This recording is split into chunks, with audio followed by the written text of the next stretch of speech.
నమస్కారం సామాన్యుడు TV news కి స్వాగతం. ఈనాటి వార్తా విశేషాలు. బీహార్ పేదల గురించి కాంగ్రెస్ ఆర్జేడీలు ఎప్పుడూ ఆలోచించలేదని ప్రధాని నరేంద్ర మోదీ విమర్శించారు. కానీ పేదలు సామాజికంగా వెనుకబడిన వర్గాల పేరుతో ఆ పార్టీ నేతలు రాజకీయాలు చేశారని దుయ్యబట్టారు. పేదలకు ఉద్యోగాలు ఇచ్చే ముందు వారి భూములను ఆర్జేడీ తీసుకుందని మోదీ ఆరోపించారు. బీహార్ అసెంబ్లీ ఎన్నికల ముందు పలు అభివృద్ధి కార్యక్రమాలకు శంకుస్థాపనలు ప్రారంభోత్సవాలు చేసిన ప్రధాని మోతీహార్లో ఏర్పాటు చేసిన సభలో పాల్గొన్నారు. నయా బీహార్ ను తయారు చేద్దాం, మరొకసారి ఎన్డీఏ ప్రభుత్వాన్ని ఏర్పాటు చేద్దామంటూ నినదించారు. యువతకు ఎన్నో అవకాశాలు కల్పిస్తామని ప్రధాని మోదీ హామీ ఇచ్చారు. कांग्रेस और आरजेडी गरीबों, दलितों, पिछड़ों और आदिवासियों के नाम पर राजनीति करते आए हैं, लेकिन बराबरी का अधिकार तो दूर, ये परिवार से बाहर के लोगों को सम्मान तक नहीं देते. इन लोगों का अहंकार आज पूरा बिहार देख रहा है. हमें बिहार को इनकी बुरी नीयत से बचाकर रखना है. नीतीश जी की टीम ने, बीजेपी की टीम ने और पूरे एनडीए ने इतने वर्षों तक यहां मेहनत की है. श्री चंद्रमोहन राय जी जैसे विभूतियों ने हमें मार्गदर्शन दिया है. हमें मिलकर बिहार के विकास के इन प्रयासों को और गति देनी है. हमें मिलकर बिहार के सुनहरे भविष्य की ओर बढ़ना है. हमें संकल्प लेना है, बनाएंगे नया बिहार, फिर एक बार एनडीए सरकार. గ్లోబల్ వార్మింగ్ నేపథ్యంలో గ్రీన్ హైడ్రోజన్ కి ప్రాధాన్యం పెరిగిందని విద్యుత్ తయారీ సంస్థలు దీనిపై పరిశోధనలు చేయాలని ముఖ్యమంత్రి చంద్రబాబు తెలిపారు. అమరావతిలోని ఎస్ఆర్ఎం యూనివర్సిటీలో ఏర్పాటు చేసిన గ్రీన్ హైడ్రోజన్ సమ్మిట్ లో సీఎం పాల్గొని ఎనర్జీ కంపెనీల ఎండీ, సీఈఓలతో ప్రత్యేకంగా సమావేశమయ్యారు. ఈ సందర్భంగా చంద్రబాబు మాట్లాడుతూ మీ ఆలోచనలు వినడానికి, ఆవిష్కరణలు తెలుసుకోవటానికి ఇక్కడకు వచ్చాను. విద్యుత్ సంస్కరణలు మొదట ప్రారంభించింది నేనే. 1999లో మొదటిసారి అమలు చేశా. సంస్కరణలు అమలు చేసిన కారణంగా అప్పట్లో అధికారం కోల్పోయాం. తక్కువ ఖర్చుతో హరిత విద్యుత్ తయారీ, స్టోరేజీపై దృష్టి సారించాలి. ఏపీ ఇలాంటి పరిశోధనలు, ఆవిష్కరణలకి కేంద్ర బిందువు కావాలి. కేంద్రం కూడా గ్రీన్ హైడ్రోజన్ కి అత్యధిక ప్రాధాన్యత ఇస్తోంది. నీతి ఆయోగ్ కూడా దీనిపై దృష్టి సారించింది. భవిష్యత్తులో ఆంధ్రప్రదేశ్ హైడ్రోజన్ వ్యాలీగా మారనుంది. గ్రీన్ హైడ్రోజన్ తయారీ, రవాణాకు అవసరమైన సౌకర్యాలు ఉన్నాయని వివరించారు. Andhra Pradesh wanted to contribute nearly 160 gigawatt capacity of green energy in the near future out of 500. This is the policy we have announced with 10 lakh crores investment and also 7.5 lakh employment, and also green hydrogen and its derivatives 1.5 million metric tons per annum, electrolyzer manufacturing capacity 3 gigawatt, solar energy projects 78.5 gigawatts, wind energy projects 35 gigawatt, pumped storage energy 22 gigawatts. No other state is having this advantage. They may not have water or also hydrological balance also. In Andhra Pradesh, we are having all advantages. Solar, wind, pumped energy, even water is also important for pumped energy. So water is available. And at the same time, if you see further, ports are very, very important for exports. Even green hydrogen, we need water. We are having water. There is a problem. We are having sea also. We can use water from sea water also for conversion, all these things. That is plenty of water is available in Andhra Pradesh. With all these things today, I really appreciate SRM for conducting historical meeting in Amaravati. It is where two valleys are coming here. One is Quantum Valley for computing and also technology. One is green hydrogen valley from here to protect nature for sustainability. That is very assembly committee హాలులో పిటిషన్ల committee సమావేశం జరిగింది. ఉపసభాపతి రఘురామకృష్ణంరాజు అధ్యక్షతన ఈ కార్యక్రమాన్ని నిర్వహించారు. ఇందులో online బెట్టింగ్లు, సైబర్ నేరాల నియంత్రణపై చర్చలు జరిగాయి. ఈ సందర్భంగా రఘురామకృష్ణంరాజు మాట్లాడారు. టోల్ ఫ్రీ నంబర్ 1930కి ఫోన్ చేయగానే సైబర్ నేరం రిజిస్టర్ అయ్యేలాగా చర్యలు తీసుకుంటున్నట్లు తెలిపారు. బెట్టింగ్ యాప్లపైన ఈ నంబర్కు కాల్ చేయవచ్చని అన్నారు. ఇది 24 గంటలు సిఐడి పరిధిలో అందుబాటులో ఉంటుందని అన్నారు. సైబర్ నేరాలను అరికట్టే దిశగా పిటిషన్ల కమిటీ కృషి చేస్తుందని వివరించారు. బెట్టింగ్ యాప్ల వలన కలిగే నష్టాలపై సినీ తారలు, సెలబ్రిటీలతో ప్రచారం చేయిస్తామని అన్నారు. ఏడాదికి మన రాష్ట్రంలో ఈ సైబర్ క్రైమ్స్ ద్వారా ప్రజలు 25,000 నుంచి 30,000 కోట్ల రూపాయలు కోల్పోతున్నారు. సో ఇలా డబ్బులే కాకుండా ప్రాణాలు కూడా, బలవంత మరణాలు కూడా ఈ సైబర్ క్రైమ్స్ ద్వారా జరుగుతున్నాయి. కాబట్టి ఎంతవరకు అరికట్టగలం అనేది that is the major challenge. 1930 అనే ఒక టోల్ ఫ్రీ నెంబర్కి ఫోన్ చేసిన వెంటనే ఆ క్రైమ్ రిజిస్టర్ చేయబడుతుంది. ముఖ్యమంత్రి గారితో అవసరం అనుకుంటే కొంతమంది సినిమా నటులు యాడ్స్ అన్ని తీసుకుని ఆ యాడ్స్ ని పాపులర్ చేయాలనేది మా ఆశయం. రాబోయే 1 సంవత్సర కాలంలో ఈ సైబర్ క్రైమ్స్ ని పూర్తిగా అరికట్టాలనేది కమిటీ ఉద్దేశం. సో 1930కి ఇన్ఫార్మ్ చేస్తే ఖచ్చితంగా కేసు రిజిస్టర్ అవుతుంది. పట్టుకున్నప్పుడు ఆ రికవరీ వాళ్ళకి అందజేయడం జరుగుతుంది. రాష్ట్రాన్ని అభివృద్ది దిశగా తీసుకువెళ్లేందుకు సీఎం చంద్రబాబు తీవ్రంగా కృషి చేస్తున్నారని మంత్రి నిమ్మల రామానాయుడు తెలిపారు. విశాఖలో ఆయన మీడియాతో మాట్లాడారు. పోలవరం ఎప్పటికీ పూర్తి కాదు, ఎవరికీ అర్థం కాదని గతంలో వైసీపీ నేతలు మాట్లాడారని గుర్తు చేశారు. పోలవరాన్ని ప్రశ్నార్థకం చేసిన వారికి ఇవాళ మళ్లీ మాట్లాడే నైతిక హక్కు ఉందా అని ప్రశ్నించారు. రాష్ట్రంలో కనీసం ప్రతిపక్ష హోదా కూడా తెచ్చుకోలేని వ్యక్తి అడుగడుగున అభివృద్దికి అడ్డుపడుతున్నారని అన్నారు. జగన్ హయాంలో గత ప్రభుత్వం పోలవరాన్ని ధ్వంసం చేసింది. 2027 డిసెంబర్ కల్లా ఈ ప్రాజెక్టు పూర్తి చేసి గోదావరి వరద నీరు ఉత్తరాంధ్రకు, రాయలసీమకు ఇవ్వాలనే లక్ష్యంతో పనిచేస్తున్నాం. ప్రకాశం జిల్లా అత్యంత వెనకబడిన జిల్లా. వెలిగొండ ప్రాజెక్టు దశాబ్దాల తరబడి పెండింగ్ లో ఉంది. దాన్ని 2026 కల్లా పూర్తి చేసి ప్రకాశం జిల్లాకు నీరిస్తాం. గత ప్రభుత్వం రిషికొండ ప్యాలెస్ నిర్మించి ప్రజాధనాన్ని దుర్వినియోగం చేసింది. దాన్ని ఏ విధంగానూ వినియోగించుకోలేని పరిస్థితి నెలకొంది. 5 సంవత్సరాలు జగన్ ఉత్తరాంధ్రపై కపట ప్రేమ చూపించారు. పోలవరం లెఫ్ట్ మెయిన్ కెనాల్ పూర్తి చేసి ఉంటే ఇవాళ పురుషోత్తపట్నం నుంచి విశాఖ, ఉత్తరాంధ్రకు నీరు వచ్చేది అని నిమ్మల రామానాయుడు తెలిపారు. పోలవరం ఎప్పటికీ పూర్తి కాదు, పోలవరాన్ని మనం చూడలేము అని వాళ్ళు ఆ రోజు చెప్పినటువంటి పరిస్థితి. పోలవరం ఎవ్వరికీ అర్థం కాదు, ఎందుకంటే మాకే అర్థం కాలేదని చెప్పినటువంటి పరిస్థితి. ఆ రకంగా పోలవరాన్ని ప్రశ్నార్థకం చేసేసినటువంటి వాళ్ళు ఈరోజు మళ్ళీ పోలవరం గురించి మాట్లాడడం. నిన్న కూడా జగన్మోహన్ రెడ్డి గారు ఏదైతే పోలవరానికి సంబంధించి 41 అదేవిధంగా 45 ఎత్తు గురించి మాట్లాడుతూ ఉన్నాడు. అసలు 2019 చంద్రబాబు నాయుడు గారు ముఖ్యమంత్రిగా ఉన్నంత వరకు ఎప్పుడైనా 41.15 అని కానీ 45.72 అని కానీ ఎక్కడైనా ఉందా ఆయన ముఖ్యమంత్రిగా ఉన్నంత కాలం? 2019 తర్వాతే +41 +45 తీసుకొచ్చిందే జగన్మోహన్ రెడ్డి. ఏదైతే ఫేజ్ 1 ఫేజ్ 2 అని తీసుకొచ్చిందే జగన్మోహన్ రెడ్డి.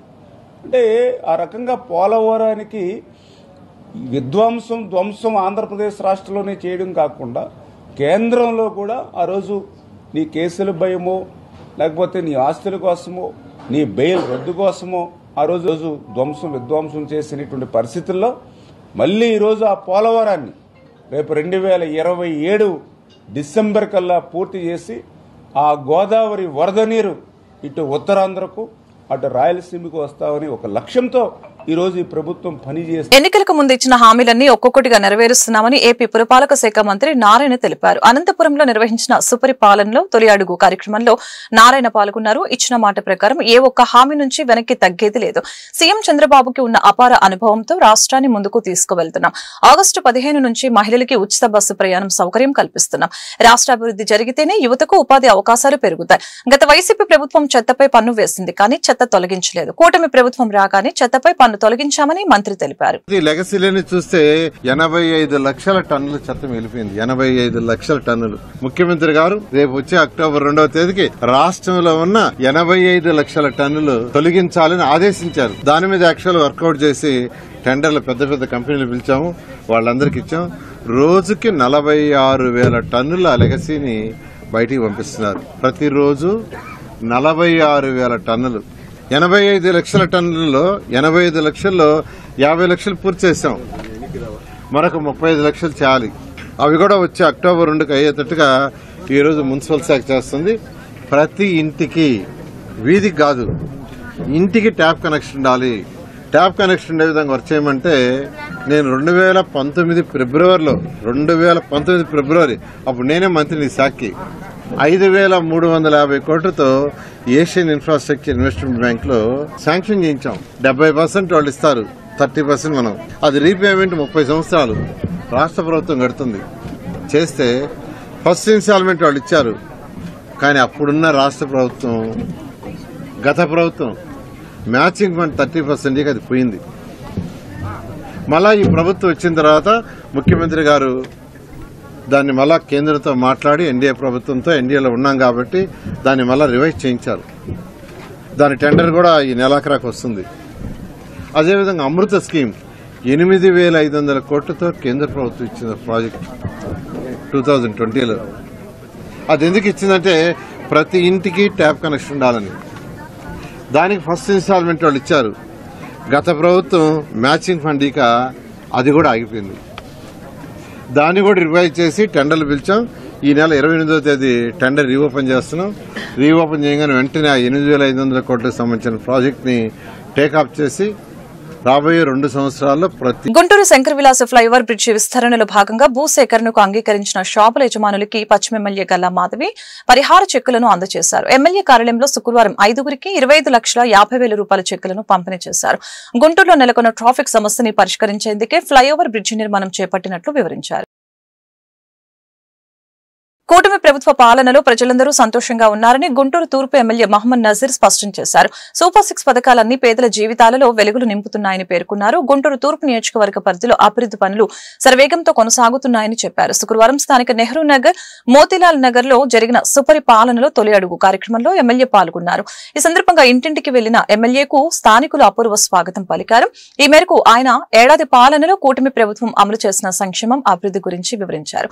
అనంతరం నజీర్ మీడియాతో మాట్లాడుతూ పేదరికం లేని సమాజం కోసం రాష్ట్ర ముఖ్యమంత్రి చంద్రబాబు నాయుడు కృషి చేస్తున్నారని వెల్లడించారు. పరిపాలన తొలి అడుగు పేరుతో కూటమి ప్రభుత్వం ఏర్పడి సంవత్సర కాలం పూర్తి చేసుకున్న సందర్భంగా తిరిగి ప్రజల దగ్గరికి వెళ్ళి వారి యోగక్షేమాలు, కష్ట నష్టాలు తెలుసుకునేటువంటి కార్యక్రమాన్ని ఈరోజు చంద్రబాబు నాయుడు గారి నాయకత్వంలో తీసుకోవడం జరిగింది. ఒక బ్రహ్మాండమైనటువంటి స్పందన ప్రజల్లో.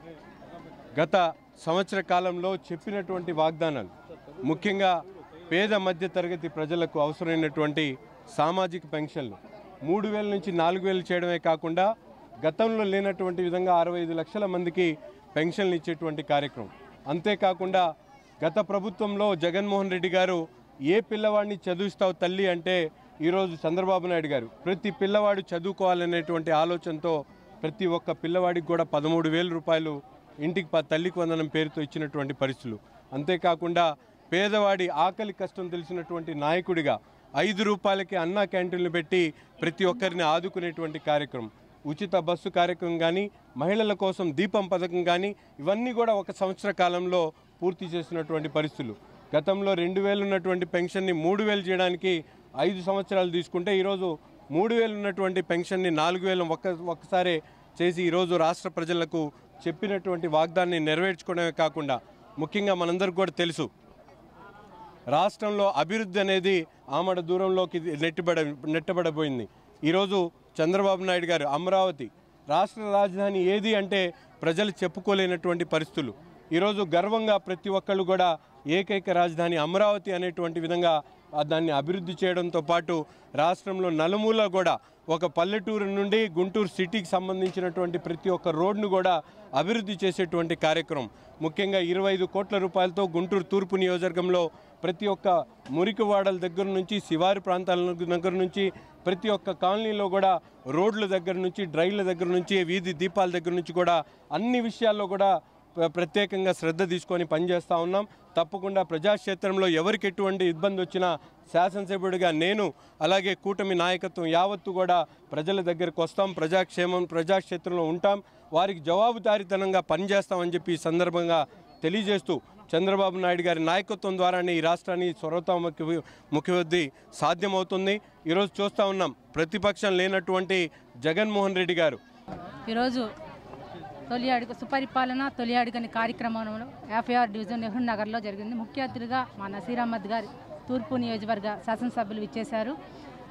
చంద్రబాబు నాయుడు గారు ఇచ్చినటువంటి వాగ్దానాలలో పథకాలన్నింటిని కూడా ఏవైతే పథకాలు అందిన విధంగా వారికున్న సమస్యలు అవన్నీ కూడా తెలుసుకోవడానికి ప్రత్యక్షంగా ఎమ్మెల్యే గారు రావటం, అలాగే వాళ్ళు ఉన్నటువంటి ఆనందాన్ని వ్యక్తం, ఎందుకంటే ఒక్కొక్క తల్లికి వంద విశేషమైనటువంటి ఆదరణ ఇవ్వటం. 3 పిల్లలు ఉంటే ఇద్దరిని చదివించుకోలేకపోవడం, ఒకరిని పనికి పంపించుకోవడం, లేదా ఒకరిని చదివించుకోవడం ఇద్దరిని పనికి పంపించుకోవడం పరిస్థితులు ఎన్నో కనిపించాయి. కానీ ఈ రోజుల్లో ఎంతమంది పిల్లలు ఉంటే అంతమందిలో చదువు అందాలనే విద్యకి ప్రాధాన్యత ఇస్తూ చంద్రబాబు నాయుడు గారు తీసుకున్నటువంటి చాలా గొప్ప విషయం. ఈరోజు ప్రతి కుటుంబంలో ప్రతి పిల్లవాడు విద్యావంతులుగా తీర్చిదిద్దిన వాడిక కూటమి ప్రభుత్వానికే చెందింది. అలాగే పెన్షన్లు అందరికీ అందలేదనే మాట ఎక్కడ లేదు, నిలువెత్తునుగా సాక్ష్యం సోషల్ మీడియానే చూస్తూ ఉన్నాం. అలాగే ఇప్పుడు సీఎం రిలీఫ్ ఫండ్ చూస్తే ఎన్నో 2 కోట్ల దాదాపు మరి సీఎం రిలీఫ్ ఫండ్ మొన్న దాదాపు 2 రోజుల క్రితం 33 లక్షలు మా నసీర్ అహ్మద్ గారు ప్రజలకు అందజేయడం జరిగింది. అదే కాదు అనేకమైనటువంటి విశేషమైనటువంటి అభివృద్ధి కార్యక్రమం పథకాలు కూడా అందించడం, ప్రజల్లో మేమందరం వెళ్ళినప్పుడు విశేషమైనటువంటి ముందల వాళ్ళు సమస్య చెప్పట్లేదండి, ఆనందంతో కన్నీటి బాష్పాలతో చంద్రబాబు నాయుడు గారు దేవుడు ఈరోజు నోటికి మేము ముద్ద వెళుతుందంటే ఆయన మాకు కారణం. ఇటువంటి ప్రభుత్వానికి మేము ముందుంటాం. సుపరిపాలన తొలిగా అడుగులోని ఇంత విజయాన్ని విజయవంతాన్ని అభివృద్ధిని సంక్షేమాన్ని చూపించాడంటే ముందొచ్చే ప్రతి అడుగులో కూడా మాకెంతో ఆయన అండగా ఉంటాడని నమ్ముతూ ముందు నాటికి కూడా రపరప అన్నాడు. రపరప అనేది 11 సీట్లు కాదు 11 సీట్లు. అధికారంలోకి వస్తే రప్పరప్ప నరుకుతామని చెబుతున్న జగన్ ను ప్రజలు చీకొట్టాలని హోంమంత్రి అనిత పిలుపునిచ్చారు. కూటమి ప్రభుత్వం చేస్తున్న సంక్షేమం అభివృద్ధిని చూసి ఓర్వలేకనే హింస రాజకీయాలకి జగన్ తెరలేపారని ఆమె విమర్శించారు. పల్నాడు జిల్లా పెదకూరపాడు నియోజకవర్గం కంబంపాడులో నిర్వహించిన సుపరిపాలనలో తొలి అడుగు కార్యక్రమంలో మంత్రి గొట్టిపాటి రవికుమార్, ఎమ్మెల్యే భాష్యం ప్రవీణ్ తో కలిసి అనిత పాల్గొన్నారు. కంబంపాడులో రహదారి నిర్మాణానికి శంకుస్థాపన చేశారు. అనంతరం నూతనంగా నిర్మించిన కంబంపాడు జలాలపురం రహదారిని ప్రారంభించారు. చంద్రబాబు నాయుడు గారి పేరు చెప్తే ఒక డీప్ టెక్ గుర్తొస్తుంది. చంద్రబాబు నాయుడు గారి పేరు చెప్తే ఒక పోలవరం గుర్తొస్తుంది. చంద్రబాబు నాయుడు గారి పేరు చెప్తే ఒక అమరావతి గుర్తొస్తుంది. చంద్రబాబు నాయుడు గారి పేరు చెప్తే ఒక గ్రీన్ ఎనర్జీ గుర్తొస్తుంది. చంద్రబాబు నాయుడు గారి పేరు చెప్తే ఈ రోజు క్వాంటమ్ వ్యాలీ గుర్తొచ్చే పరిస్థితి. అదే జగన్మోహన్ రెడ్డి పేరు చెప్తే ఒక గాంజా బ్యాచ్ గుర్తొచ్చింది. జగన్మోహన్ రెడ్డి పేరు చెప్తే ఒక గొడ్డల వేడి గుర్తొచ్చింది. జగన్మోహన్ రెడ్డి పేరు చెప్తే కోడి కత్తి గుర్తొచ్చింది. జగన్మోహన్ రెడ్డి పేరు చెప్తే గులకరాయి గుర్తొచ్చింది. జగన్మోహన్ రెడ్డి పేరు చెప్తే బూతులు గుర్తొచ్చాయి. జగన్మోహన్ రెడ్డి పేరు చెప్తే చల్లపల్లి జైలు గుర్తొచ్చింది. జగన్మోహన్ రెడ్డి పేరు చెప్తే మద్యం కుంభకోణాలు గుర్తొస్తాయి. అది ఇద్దరు నాయకులకి ఉన్న తేడా. ఈ విషయం నేనే కాదు, ఇక్కడ ఉన్న స్టేజ్ మీద ఉన్న వాళ్ళే కాదు, మీరందరూ కూడా పబ్లిక్ లోకి వెళ్ళి చెప్పాలి. మళ్ళా ఇటువంటి దుర్మార్గుడు వస్తే ఈ ఆంధ్ర రాష్ట్ర ప్రజలు ఎవరు కూడా ఇక్కడ ఉండాల్సిన అవసరం లేదు. చాలా మందికి ఈరోజు బయటకు వచ్చి ఎలాంటిది క్రియేట్ చేస్తున్నాడంటే నేను మళ్ళీ వస్తాను, నేను మళ్ళీ వస్తాను, మళ్ళీ వస్తాను, మళ్ళీ వస్తాను నువ్వు చెప్పేసుకోవడం కాదయ్యా, ప్రజలు చెప్పాలి. నువ్వు ఒక్క ఛాన్స్ అడిగిన పాపానికి 20 సంవత్సరాలు వెనక్కి తీసుకుపోయావు. మళ్ళీ ఈరోజు మళ్ళీ వస్తాను ఏ మొహం పెట్టుకొని వస్తావు? కానీ వస్తానన్నా వాడు మంచి చేస్తానని చెప్పట్లా, రప్పా రప్పా నరుకుతానని చెప్పి వస్తున్నావు. ఎవడైనా అడ్డు ఎవడైనా రోజు మాట్లాడితే బయటకు సినిమా డైలాగులు చెప్పాను, సినిమా డైలాగులు చెప్పాను, ఆ సినిమా డైలాగులు చెప్పినందుకు పోలీసులు అరెస్ట్ చేస్తున్నారని చెప్పిన జగన్మోహన్ రెడ్డికి మీరు కడప నగరపాలక సంస్థకు స్వచ్ఛ సర్వేక్షణలో 31వ ర్యాంకు రావడం సంతోషంగా ఉందని ఎమ్మెల్యే మాధవిరెడ్డి తెలిపారు. రాష్ట్ర స్థాయిలో కడప నగరానికి 3వ ర్యాంకు దక్కిందని చెప్పారు. ఏడాది నుంచి మన కడప స్వచ్ఛ కడప కార్యక్రమం చేయడం వల్లనే ఈ ఘనత లభించిందని చెప్పారు. కార్మికుల సమ్మె కారణంగా ప్రస్తుతం కడపలో త్రాగునీటి కష్టాలు ఉన్నాయని అన్నారు. ఈ సమస్యను మంత్రి నారాయణ దృష్టికి తీసుకువెళ్లామని, త్వరలో త్రాగునీటి సమస్య పరిష్కారం అవుతుందని అన్నారు. కేంద్ర ప్రభుత్వం స్వచ్ఛ సర్వేక్షణలో ర్యాంకులను విడుదల చేసింది 2024 నుంచి 25 వరకు. అందులో మన కడపకి రాష్ట్రంలో 3వ ర్యాంకు, అలాగనే జాతీయ స్థాయిలో 31వ ర్యాంకు వచ్చింది. అంతకు మునుపు మనకి 58వ ర్యాంకు వచ్చింది జాతీయ స్థాయిలో, రాష్ట్ర స్థాయిలో 6వ ర్యాంకు వచ్చింది. సంవత్సరం కాలంగా మన కడప స్వచ్ఛ కడప అనే ప్రోగ్రాం చేసుకుంటూ ప్రజలతో మమేకమయ్యి కార్పొరేషన్ సంబంధించిన సిబ్బందితో అధికారులతో కలిసి ఈరోజు గట్టిగా ప్రయత్నం చేసి కష్టపడ్డాం కాబట్టి ఈరోజు మనము 100% ముందుకు వచ్చేసాం. కానీ ఈ యొక్క సోర్స్ సెగ్రిగేషన్లో కొంచెం తక్కువ స్థాయిలో ఉన్నాం, 48%లో ఉన్నాం. దీన్ని మనం ఇంప్రూవ్ చేసుకోవాల్సిన అవసరం ఉంది. స్వచ్ఛ భారత్ మిషన్ ద్వారా కేంద్ర ప్రభుత్వం నిర్వహించిన సూపర్ స్వచ్ఛ లీగ్ సిటీస్ పోటీల్లో గుంటూరు నగరపాలక సంస్థకు లభించిన ప్రతిష్టాత్మక అవార్డు నగర ప్రజలు, ప్రజారోగ్య కార్మికులకే అంకితమని నగర మేయర్ కోవెలమూడి రవీంద్ర అన్నారు. గుంటూరు నగరానికి జాతీయ స్థాయిలో అవార్డు అందిన సందర్భంగా శుక్రవారం నగరపాలక సంస్థ కౌన్సిల్ సమావేశ మందిరంలో నగర మేయర్, కమిషనర్ పులి శ్రీనివాసులతో కలిసి మీడియాతో మాట్లాడారు. ఈ సందర్భంగా వారు మాట్లాడుతూ జాతీయ స్థాయిలో గుంటూరు నగర ఖ్యాతిని చాటడంలో అధికారులు, ప్రజారోగ్య కార్మికుల కృషితో పాటు ప్రజల భాగస్వామ్యం తోడ్పడిందని చెప్పారు. ముఖ్యమంత్రి చంద్రబాబు నాయుడు నాయకత్వంలో ఎన్డీఏ కూటమి ప్రభుత్వం రాష్ట్ర అభివృద్ధిని గాడిలో పెడుతుందని, అదే స్ఫూర్తితో కేంద్ర మంత్రి డాక్టర్ పెమ్మసాని చంద్రశేఖర్ సూచనలతో గుంటూరు నగరాన్ని సమగ్రాభివృద్ధి దిశగా కృషి చేస్తున్నామని అన్నారు. జనాభాలో ఉన్నటువంటి యూఎల్బీస్ అన్నిటిని కూడా 5 కేటగిరీస్గా డివైడ్ చేశారు. 20,000 నుంచి 50,000, 50,000 నుంచి 3 లక్షలు, 3 లక్షల నుంచి 10 లక్షలు, 10 లక్షల పైబడి ఇట్లా కొన్ని కేటగిరీస్గా డివైడ్ చేసిన తర్వాత ప్రతి కేటగిరీ నుంచి కూడా ది బెస్ట్ సిటీస్ని ఐడెంటిఫై చేయడం జరిగింది. సో దీనిలో భాగంగా లాస్ట్ ఇయర్ స్వచ్ఛ సర్వేక్షణ సిటీస్లో మొత్తం ఇండియా మొత్తం మీద కూడా 23 సిటీస్ని ఐడెంటిఫై చేశారు. 23లో Guntur one of the cities, మన గుంటూరు వన్ ఆఫ్ ద సిటీస్గా సెలెక్ట్ అయింది. ఏపీలో మొత్తం 3 సిటీస్ వచ్చాయి, 3 విజయవాడ, తిరుపతి, గుంటూరు. సో ఈ 3 సిటీస్ ఇప్పటిదాకా ఇండియాలో టాప్ మోస్ట్ సిటీస్ అని ఏవైతే అనుకుంటున్నామో, లైక్ ఇండోర్ కానీ, సూరత్, నవీ ముంబై, ఇట్లా కొన్ని సిటీస్ ఉన్నాయి. ఆ సిటీస్ కేటగిరీలోకి ఈ 3 సిటీస్ కూడా చేరాయి. అంటే 23 సిటీస్ స్వచ్ఛ సూపర్ లీగ్ అని ఒక కేటగిరీ ఈ సంవత్సరం పెట్టి, ఈ స్వచ్ఛ సూపర్ లీగ్లో ఏవైతే రాబోయే రోజుల్లో కూడా సిటీస్ ఎంటర్ అవుతూ ఉంటాయో ఇవన్నిటికీ ఇంకా బెస్ట్ అన్నమాట, ఇండియాలో ది బెస్ట్. ఇవన్నీ ఒక విధంగా చెప్పాలంటే మోడల్ సిటీస్గా ఉంటాయి. ఇక్కడికి ఈ సిటీస్కి స్టడీ చేయడానికి కానీ, ఈ సిటీస్లో ఎలా ఇంత ప్రోగ్రెస్ వచ్చిందనే దానికి షోకేస్గా చూపించడానికి కూడా బయట యూఎల్బీస్ నుంచి, బయట రాష్ట్రాల నుంచి కూడా రాబోయే రోజుల్లో టీమ్స్ వస్తాయి. కాబట్టి మనకి గుంటూరు నగరపాలక సంస్థ పరిధిలో ఇప్పటి వరకు జరిగినటువంటి ముఖ్యంగా శానిటేషన్ పరంగా జరిగినటువంటి ఈ ప్రోగ్రెస్ అనేది ఇండియా మొత్తము రాబోయే రోజుల్లో వాచ్ చేస్తారు. కాబట్టి ఈ రాబోయే రోజుల్లో మా యొక్క పనితీరు కూడా ఇంకా మెరుగుపరుచుకొని ముందుకెళ్లాల్సినటువంటి అవసరం ఉంటుంది. ఇది ర్యాంక్స్కి సంబంధించి స్వచ్ఛ సర్వేక్షణ. దీనిలో భాగంగా మరి మనకి ఇక్కడ ఈ ఇంత ప్రోగ్రెస్కి, ఎందుకంటే గుంటూరు సిటీ మీరు చూస్తాను శానిటేషన్ పరంగా అనేక రకాలుగా చాలా ఒడిదుడుకులు ఎదుర్కొంటూ గత 1 year అంటే ఆల్మోస్ట్ 10 months నుంచి మేము ఒక చక్కటి ప్లానింగ్ చేసుకుంటా ముందుకెళ్తున్నాం. దాంట్లో first success rationalisation of workers under ministry of urban development. Swachh Survekshan ఇలాగే స్వచ్ఛ భారత్లో భాగంగా ఆల్ ఇండియాలో 23 టౌన్స్ని 3 లక్షల నుంచి 10 లక్షల జనాభా గల ప్రాంతాలని, అవి జనాభా ఉన్న ప్రాంతాలని సెలెక్ట్ చేశారు. దానిలో గుంటూరు నగరం వచ్చినందుకు ముఖ్యంగా కమిషనర్ గారిని, అడిషనల్ కమిషనర్ గారిని, డిప్యూటీ కమిషనర్ గారిని, శానిటేషన్ విభాగం హెచ్ఓడీలని, ఆల్ రెవెన్యూ హెచ్ఓడీలు అందరినీ, అసలు ప్రతి కార్మికులందరికీ కూడా నేను ప్రత్యేకమైన నమస్కారాలు, ధన్యవాదాలు తెలియజేస్తున్నాను. ముఖ్యంగా ఒక విజనరీ లీడర్, గౌరవ ముఖ్యమంత్రి వర్యులు నారా చంద్రబాబు నాయుడు గారు 1 year పరిపాలనలో ఎన్డీఏ కూటమి భాగస్వామ్యంగా జనసేన, బీజేపీ, తెలుగుదేశం కలిసి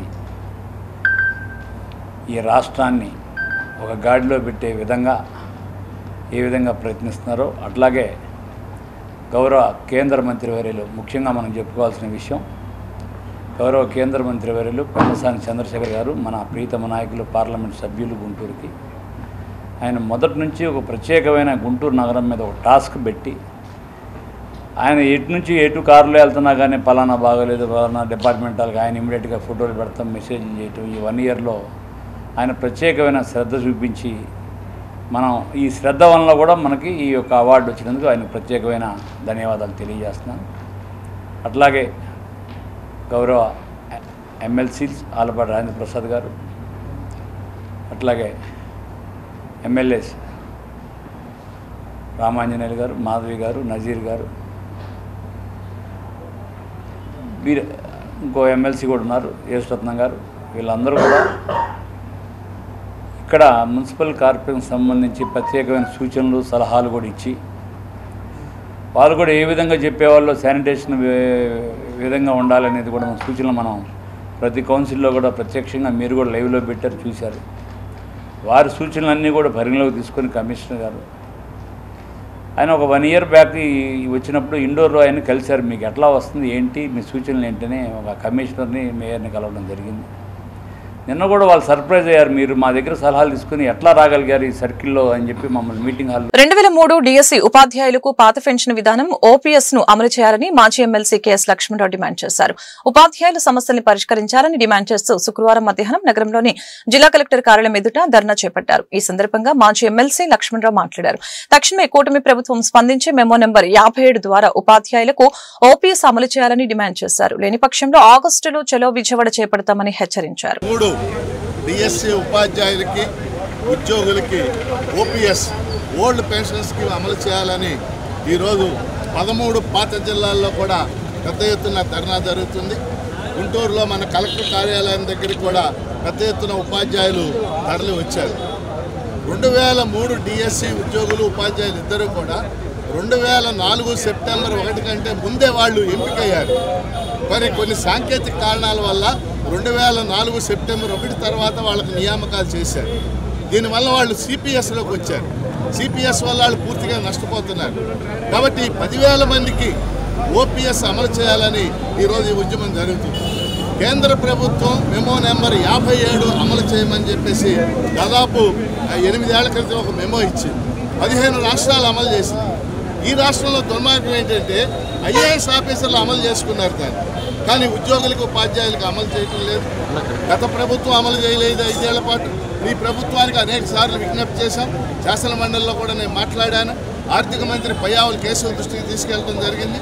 అందుకని ఎప్పటికైనా సరే రాష్ట్ర ప్రభుత్వం వెంటనే మెమో నెంబర్ 57 అమలు చేసి ఈ 10,000 మందికి ఇమీడియట్గా ఓపీఎస్ అమలు చేయాలని మేము డిమాండ్ చేస్తున్నాం.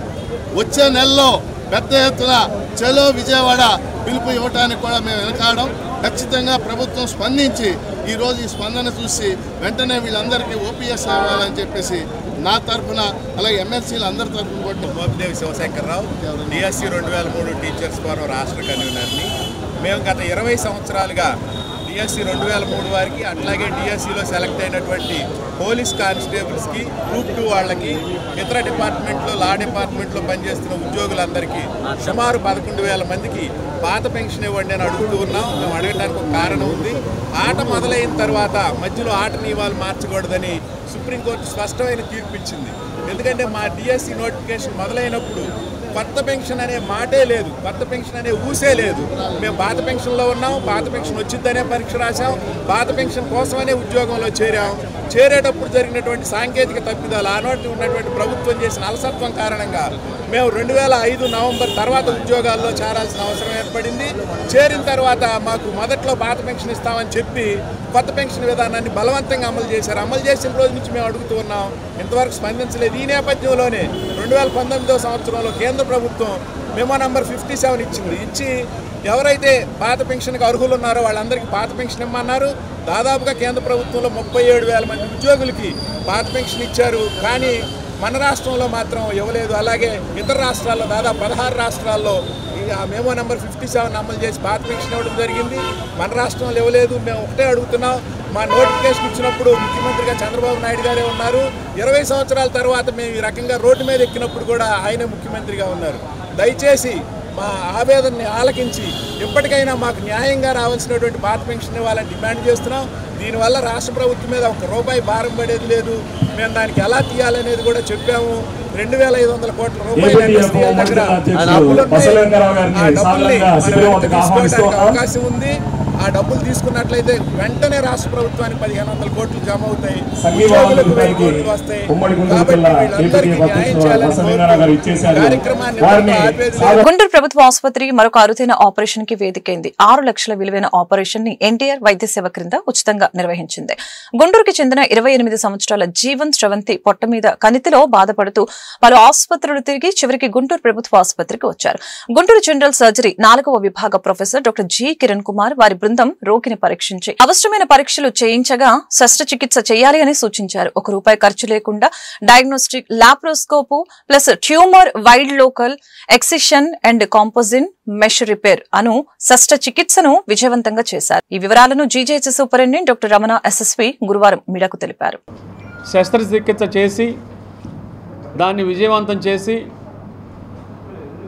ఒక అద్భుతాన్ని మళ్ళీ ఒకసారి సృష్టించారు ఈ general surgery department 4th unit వారు. అలాగే ఈ సర్జరీ చేసిన వారు వాళ్ళ టీము జి కిరణ్ కుమార్ గారు, అలాగే HOD వై కిరణ్ కుమార్ గారు, వారి మిత్ర బృందం, వారి డాక్టర్ల బృందం అంతా కూడా చక్కగా ఈ ఆపరేషన్ విజయవంతం చేశారు. ఈ ఆపరేషను 28 ఏళ్ల ఈ జీవన స్రవంతి అనే ఒక అమ్మాయి చెట్లూరుపేట నుంచి వచ్చింది. ఈ అమ్మాయికి కడుపు పైన అంటే అబ్డమెన్ వాల్ పైన చిన్న కణితిలాగా వస్తే వచ్చారు. దాన్ని ఇక్కడ జనరల్ సర్జరీ డిపార్ట్మెంట్ వారు ఇది డెస్మాయిడ్ ట్యూమరు, ఇది 10 లక్షల మందిలో ఒకరికి వస్తుంది, అలాంటి ఒక రేర్ ట్యూమర్ అని కనుక్కొని దీనికి డయాగ్నోస్టిక్ లాప్రోస్కోపీ చేసి మిగతా టెస్టులన్నీ చేసి ఇది మనం చక్కగా ఇక్కడ సక్సెస్ఫుల్గా తీసేయగలము. ఈ ట్యూమరు ఆ అమ్మాయికి ప్రశాంతంగా హాయిగా జీవించేలా చేయగలమని ఒక నమ్మకం ఏర్పరచుకున్న తర్వాత టెస్టులన్నీ చేసిన తర్వాత ఈ ఆపరేషను అంటే ఈ కణితి తీసి అక్కడ దానికి మెష్ పెట్టారు. ఈ మెష్ కూడా చాలా కాంప్లెక్స్ మెష్, అది మామూలుగా వేసే మెష్ కాదు, మామూలుగా హెర్నియాస్లో వేసే మెష్ కాదు. అలాంటి గొప్ప మెష్ని ఇక్కడ అంతా కూడా ఎన్టీఆర్ వైద్య సేవ పథకం కింద ఈ ఆపరేషన్ రూపాయి కూడా ఖర్చు కాకుండా 6 లక్షలు ఖర్చు అయ్యేది బయట అయితే 6 నుంచి 10 లక్షలు ఖర్చు అవుతుంది డెఫినెట్గా, అంటే స్థాయి ఆఫ్ ఆపరేషన్ హాస్పిటల్ బట్టి. సో అలాంటి క్లిష్టతరమైన ఖరీదైన ఆపరేషన్ని ఈ యంగ్ లేడీ జీవన స్రవంతి మీద చాలా అద్భుతంగా సక్సెస్ఫుల్గా చేసినందుకు నేను మనస్ఫూర్తిగా చేతులు చాపి హక్కును చేర్చుకున్న హాస్పిటల్ ఇది. సో మన వాళ్ళు ఇక్కడ హక్కు చేర్చుకొని మన జి కిరణ్ గారు వీళ్ళందరూ కూడా ఒక జబ్బు డెస్మాయిడ్ ట్యూమర్ గా నిర్ణయించి, డెస్మాయిడ్ ట్యూమర్ అనేది చాలా అరుదుగా వస్తుందండి, కండరాలకు వస్తుంది. అది వచ్చేది లోకల్లీ అడ్వాన్స్డ్గా పెరిగే అవకాశం ఉంటుంది. లోకల్లీ మ్యాలిగ్నెంట్గా అది కడుపు మొత్తం పాకేసేసి తీయడానికి కూడా ఇబ్బంది అయిపోయి తీసిన తర్వాత వచ్చిన అబ్డామినల్ వాల్ డిఫెక్ట్ని పేగుల పైన ఉన్న కండరాలు లేకపోతే దాన్ని కవర్ చేయడం కూడా చాలా క్లిష్టంగా ఉంటుంది. అలానే ఈ ట్యూమర్ ఒక్కొక్కసారి పేగులు కత్తుకులు ఏర్పడి ఆపరేషన్ కూడా చాలా క్లిష్టంగా ఉండే అవకాశం ఉంది. అలానే ఈ పేషెంట్కి అంతకుముందు ఐపామ్ ఆపరేషన్ అని వేరే ఆపరేషన్ కూడా చేయడం జరిగింది. ఆ ఐపామ్ ఆపరేషన్ చేయడం వలన మెష్ కూడా ఒకటి పాత మెష్ కూడా అది అతుక్కుపోయి ఉంది, అది కూడా తీసేసి ఈ ట్యూమర్ని పూర్తిగా తొలగించి దాన్ని ఆపరేషన్ చేసేటప్పుడు కూడా దీంట్లో క్యాన్సర్ ఉందా లేదా నిర్ధారణ చేసుకొని పెథాలజీ డాక్టర్ల ఒపీనియన్ తీసుకొని మరి మత్తు డాక్టర్లు అయితే పోలయ్య గారు మరి ఆయన అనుగ్రహం లేకుండా ఏది జరగదు కాబట్టి ఆయన అనుగ్రహం అయితే మాత్రం జనరల్ సర్జరీ డిపార్ట్మెంట్ మీద చాలా ఎక్కువగా ఉంది. ఆయన ఎప్పుడు ఆగ్రహించరు, అప్పుడప్పుడు కొంతమంది వాళ్ళ అసిస్టెంట్లో కొద్దిగా ఇబ్బంది పెట్టినా ఆ ఇబ్బందిలో కూడా గ్రౌండ్ రియాలిటీ ఉంటుంది. వాళ్ళు కనుక హర్డిల్స్ పెట్టకపోతే మేము ఏది పడితే చేసే అవకాశం ఉంది కాబట్టి వాళ్ళు కూడా మమ్మల్ని ఎలక్ట్ చేస్తూ ఉంటారు. ఆ విధంగా ఒక అద్భుతమైన ఆపరేషన్ చేయడానికి వాళ్ళ అవకాశం కలిగినందుకు చేసినందుకు జి కిరణ్ కుమార్ వాళ్ళ బృందం దాదాపు పర్లేదు సో వీళ్ళు టీం ఉన్నారండి. అరుణ, గీతిక, అక్షయ్, సత్యదేవ్, రవి, అలానే పోలయ్య గారు, శాంసన్ గారు కూడా డైనమిక్ అసిస్టెంట్ ప్రొఫెసర్. ఆయన మేము చాలా ఇబ్బంది పెడతా ఉంటాం. అలంకరించిన పెద్దలందరికీ నా హృదయపూర్వక వందనాలు. అలాగే మీడియాకి, అలాగే మత్తు డాక్టర్స్ కూడా హృదయపూర్వక వందనాలు చెల్లించుకుంటున్నాను. ఈరోజు నేను ఇలా ఉన్నానంటే డాక్టర్స్ నిజంగా నా విషయంలో చాలా కేర్ తీసుకున్నారు. నేను ఇలా నవ్వుతూ మాట్లాడుతున్నానంటే కారణం డాక్టర్స్. ప్రతి ఒక్కరికి కూడా చేతులెత్తి వందనాలు చెల్లించుకున్నాను. ఎందుకంటే నా పేరు జీవన శ్రావంతి. నేను చిలకలూరుపేట నుంచి వచ్చాను. నాకు చిన్న పిల్లలు ఉన్నారు, 3. అయితే కొంతకాలం నుంచి ఈ కడుపులో బాధతో చాలా సఫర్ అవుతున్నాను. నేను చాలా నా ఇంట్లో పని కూడా నేను చేసుకోవడానికి చాలా ఇబ్బంది పడుతున్నాను. అలాంటి టైంలో నేను చాలా హాస్పిటల్ తిరిగాను. అందరూ కూడా అమ్మ ఏదో జస్ట్ చిన్నగా కండగా పెరిగింది, అది ఆపరేషన్ చేయాలి, ఇప్పుడు పర్వాలేదు అని మామూలుగా చెప్పేశారు అంతే. జనరల్గా మెడిసిన్ ఇచ్చి పంపించేశారు. అయినప్పటికీ కూడా ఆ ప్రాబ్లంతో నేను చాలా సఫర్ అయ్యాను. సఫర్ అయినప్పుడు నేను ఇక్కడికి మాకు చిలకలూరుపేటలో గవర్నమెంట్ హాస్పిటల్కి వెళ్తే వాళ్ళు కూడా స్కానింగ్స్ తీశారు. అమ్మ ఇదేదో కొంచెం తెలియట్లేదు, నువ్వు గుంటూరు వెళ్ళు, అక్కడ డాక్టర్స్ బాగా చూస్తారు అని నాకు వాళ్ళు మంచి సలహా ఇవ్వడంతో నేను ఇక్కడికి వచ్చాను. ఈ నెల 20వ తేదీ ఆదివారం అరండల్పేటలో జరగనున్న దేశీయ విశ్వబ్రాహ్మణ మహాజన సభను జయప్రదం చేయాలని దేశీయ విశ్వబ్రాహ్మణ నాయకులు పిలుపునిచ్చారు. ఆంధ్రప్రదేశ్ విశ్వబ్రాహ్మణ సమాజం మాజీ నాయకులు జంపని రాధాకృష్ణమూర్తి, కొలగాని నంద వీరప్రసాద్ మీడతో జంపని నాగేశ్వరరావు మాట్లాడారు. సమాజ బైలా నిబంధనలకి విరుద్ధంగా 13 సంవత్సరాలకి పైగా ఎన్నికలు జరపకుండా పాలన సాగిస్తున్నారు. 2014 నాటి సవరణ బైలా మరియు మినిట్స్ తీర్మానాలని కొన్నిటిని ఫోర్జరీ చేసి లోకల్, నాన్ లోకల్ అనే ప్రాంతీయ భేదాలకు సృష్టించారని చెప్పారు. ఫోర్జరీ చేసిన ఫైల్స్ లను లోక్ అదాలత్ కి అందజేశారని అన్నారు. ఈ వ్యవహారంపై గౌరవ న్యాయస్థానంలో విచారణ జరుగుతుందని తెలియజేశారు. దేశీయ విశ్వబ్రాహ్మణ సోదరీమణులు అందరూ 20వ తేదీ ఆదివారం అరండల్పేటలో జరగనున్న మహాసభకు తరలివచ్చి సభను జయప్రదం చేయవలసిందిగా కోరారు. కార్యక్రమంలో గుంటూరు పార్లమెంట్ విశ్వబ్రాహ్మణ సంఘం అధ్యక్షులు జంపని నాగేశ్వరరావు, శ్రీనివాస సుధాకర్ బాబు, అద్దంకి భద్రయ్య, వెంకట్రావు, రావణ, బ్రహ్మ తదితరులు పాల్గొన్నారు. దేశీయ విశ్వబ్రాహ్మణ సోదరీమణులందరికీ కూడా హృదయపూర్వక నమస్కారాలు. నమో విశ్వకర్మణే.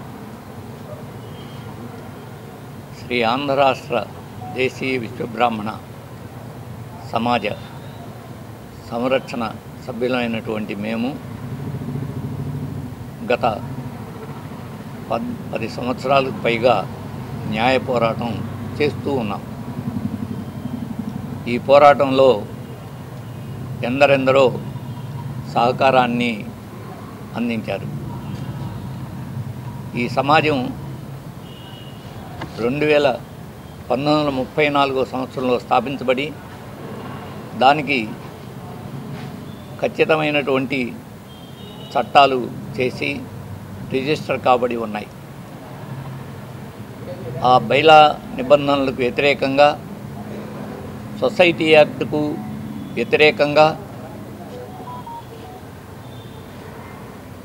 పాలనా కాలం చెల్లినటువంటి ఈ పాలక మండలి మేము చేసే మహాజన సభ చట్టవిరుద్ధమైందని, సొసైటీ యాక్ట్కు విరుద్ధమైందని, న్యాయ విరుద్ధమైందని ప్రచారం చేస్తూ ఉన్నారు. కానీ అది అసత్యం. 2014 నవంబరు 24వ తేదీన అమల్లోకి వచ్చినటువంటి సవరణ బైలా ఏదైతే ఉందో అందులో అతి ముఖ్యమైనటువంటి నిబంధనలను సెక్రటరీ ఫోర్జరీ చేసి అవి ఫోరెన్సిక్ రిపోర్ట్లో నిర్ధారణ కాబడి పోలీసు ద్వారా అరండల్పేట పోలీసు డిపార్ట్మెంట్ ద్వారా కోర్టుకు కూడా సబ్మిట్ చేయటం జరిగింది.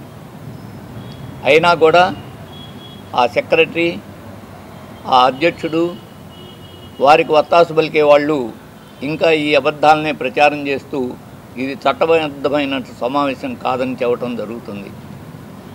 మరొక పెద్ద నేరం వాళ్ళు చేస్తున్నది ఈ పోరాట సమితి సభ్యులు సమాజ సభ్యులు కాదని. కానీ ఈ సమాజ పాలకులే మాకు సభ్యత్వాన్ని 2017లో ఇచ్చి ఉన్నారు. మేమందరం కూడా సభ్యులు, మాకు సభ్యత్వం ఉంది. ఆ సభ్యత్వ రిపోర్టులు కూడా న్యాయస్థానానికి సమర్పించారు వాళ్ళే స్వయంగా. కాకుంటే 1823 మంది సభ్యులు ఉన్నారని 2017లో ప్రకటించిన జంపని రాధాకృష్ణమూర్తి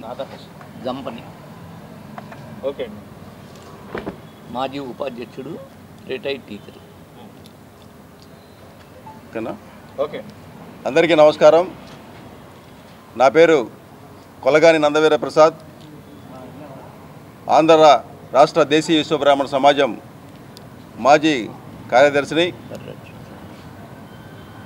ఈరోజు ఈ యొక్క ప్రెస్ మీట్ యొక్క సందర్భం ఏంటంటే, రేపు 20వ తేదీ అనగా రేపు ఆదివారం జరిగేటువంటి ఆంధ్ర రాష్ట్ర దేశీయ విశ్వబ్రాహ్మణ సమాజం మహాజన సభకు అందరినీ కూడా, ఆంధ్ర రాష్ట్ర దేశీయ విశ్వబ్రాహ్మణ సమాజ సభ్యులందరినీ కూడా ఆహ్వానిస్తూ, పేరు పేరున ఆహ్వానిస్తూ, రేపు జరిగేటువంటి మహాజన సభకు అందరూ హాజరై ఈ యొక్క కార్యక్రమాన్ని జయప్రదం చేయమని చెప్పే ఉద్దేశంగా ఈరోజు ఈ ప్రెస్ మీట్ని ఏర్పాటు చేయడం జరిగిందని తెలియపరుస్తాను. సందర్భంగా ముఖ్యంగా మన గుంటూరులో ఉన్నటువంటి అరండల్పేట 4వ లైన్లో ఉన్నటువంటి ఆంధ్ర రాష్ట్ర దేశీయ విశ్వబ్రాహ్మణ సమాజం మహాతల్లులు శ్రీ గిరినాగమాంబ గూడవల్లి వరలక్ష్మ దంపతులు, వరలక్ష్మ గారు ఇచ్చినటువంటి ఆ యొక్క ప్రాంగణంలో యొక్క కుట్ల సముదాయం ఏదైతే ఉందో ఆ యొక్క పరిపాలనను ఆంధ్ర రాష్ట్ర దేశీయ విశ్వబ్రాహ్మణ సమాజం పనిచేస్తూ ఉంది. ఆ సమాజంలో వచ్చేటువంటి ఆదాయ వనరులతోటి మరి సంఘీయులు ఎవరైతే ఉన్నారో వాళ్ళ సంక్షేమాన్ని ఇచ్చేదానికి ఈ యొక్క సమాజం ఏర్పాటు కాబడ్డది. అది 1934-35లో ఏర్పడ్డది. తర్వాత 2001, 2002లో ఈ యొక్క బైలా ఏదైతే ఉందో సవరణ జరిగి రిజిస్టర్ కాబడ్డది. అటువంటి బైలాను అనుసరించాల్సినటువంటి యొక్క పాలకవర్గం ఏదైతే ఉందో ప్రాంతీయ భేదాలు లేపి, ప్రాంతీయత్వాలు లేపి వాటిని కోర్టులో సబ్మిట్ చేసి కోర్టు పరంగా పిటిషన్లు వాయిదాలు వేసుకుంటూ మరి పబ్బం గడుపుకుంటూ గత 13-14 సంవత్సరాలుగా మరి పరిపాలిస్తున్న పరిస్థితి.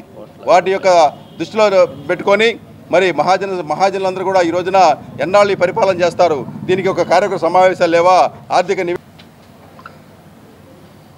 శ్రీ ఆంధ్ర రాష్ట్ర దేశీయ విశ్వబ్రాహ్మణ సోదరులకి నా నమస్కారం. నా పేరు జంపన్ నాగేశ్వరరావు, గుంటూరు పార్లమెంటరీ విశ్వబ్రాహ్మణ సంఘం అధ్యక్షుడండి. 1934లో శ్రీ గిరినాగమాంబ గూడవల్లి ధర్మనిలయం స్థాపించి నేటికి 75 వసంతాలైనవి. గత 14 సంవత్సరాల నుంచి పరిపాలన అనేది గాడి తప్పింది. ఈ గాడి తప్పడానికి కారకులు ఎవరో ప్రత్యర్థులు కానీ ఉన్నవాళ్ళు కానీ తమ ఆత్మ పరిశీలన చేసుకోవాలి. ఇరు వర్గాల మధ్య సమాజాలు భ్రష్టుపట్టడం తప్ప, సంఘీయులు భ్రష్టుపట్టడం తప్ప ఉపయోగం ఏమీ లేదు. కాబట్టి రేపు జరగబోవు 27/2020 వార్తలు ఇంతటితో సమాప్తం. మరొక బులెటిన్ మళ్ళీ కలుద్దాం. నమస్కారం.